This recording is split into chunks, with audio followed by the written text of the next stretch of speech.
Hi అండి, welcome to my channel. నేను మీ శ్రావణి.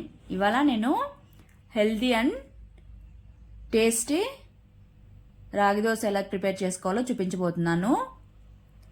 రోజు రొటీన్గా తిని బోర్ కొడుతుంది కదండి, అందుకే ఇలాగా ట్రై చేయండి, తప్పకుండా అయితే నచ్చుతుంది. ఇంకెందుకు మరి ఆలస్యం, స్టార్ట్ చేసేద్దాం. ముందుగా నేను రాగులు ఒక 4 కప్స్ తీసుకున్నానండి. తర్వాత 1 కప్పు ఉద్దిగుళ్ళు, అలానే 1/2 కప్పు అటుకులు తీసుకొని నానబెట్టుకున్నాను, బాగా వాష్ చేసుకొని. ఇదైతే 4 to 5 hours నానబెట్టుకుంటే బాగుంటుందండి. తర్వాత నేను ఇక్కడ గ్రైండర్లో వేసుకుంటున్నాను. ముందుగా అటుకులు వేసేసుకొని మెత్తగా అయిన తర్వాత ఇందులోకి ఉద్దిగుళ్ళు అలానే రాగులు 2 కలిపి వేసుకున్నాను. ఒకవేళ వాటర్ అవసరమైతే కొద్దిగా యాడ్ చేసుకోండి, మరి ఎక్కువ కాదు. తర్వాత ఇక్కడ పిండి అయితే మెత్తగా మెదిగిపోయిందండి. ఇది తీసుకొని ఒక బౌల్లోకి ట్రాన్స్ఫర్ చేసుకోవాలి. చూడండి, పిండి అయితే కన్సిస్టెన్సీ ఇలా ఉంటే సరిపోతుంది. మూత పెట్టుకొని పక్కన పెట్టేసుకోవాలి. ఇది నేను ఇప్పుడు బ్రేక్ఫాస్ట్ ప్రిపేర్ చేస్తున్నానండి. చూడండి, మంచిగా బాగా పొంగింది పిండి అయితే. ఇది అలానే మిక్స్ చేసుకొని కొద్దిగా ఒక బౌల్లోకి తీసుకొని ఒకసారి బాగా మిక్స్ చేసేసుకోవాలి. మిక్స్ చేసుకున్న తర్వాత ఇందులోకి కొద్దిగా సాల్ట్ అలానే కొద్దిగా సోడా యాడ్ చేసుకొని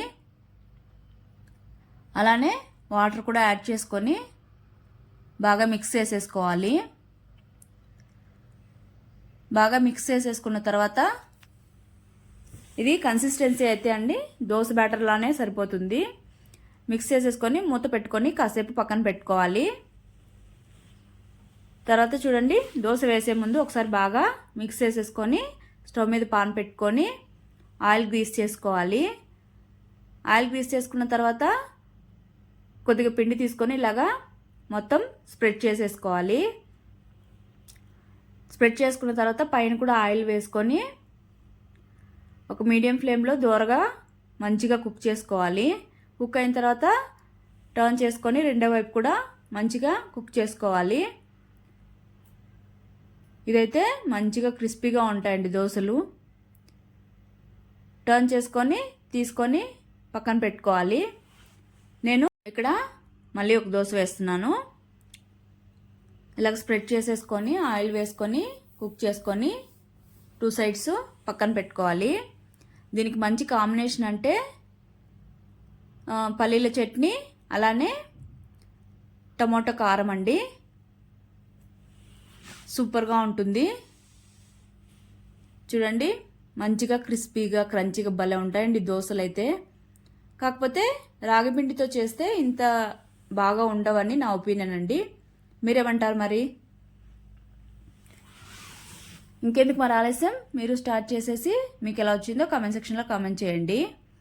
okay, bye, take care, thank you for watching, please subscribe.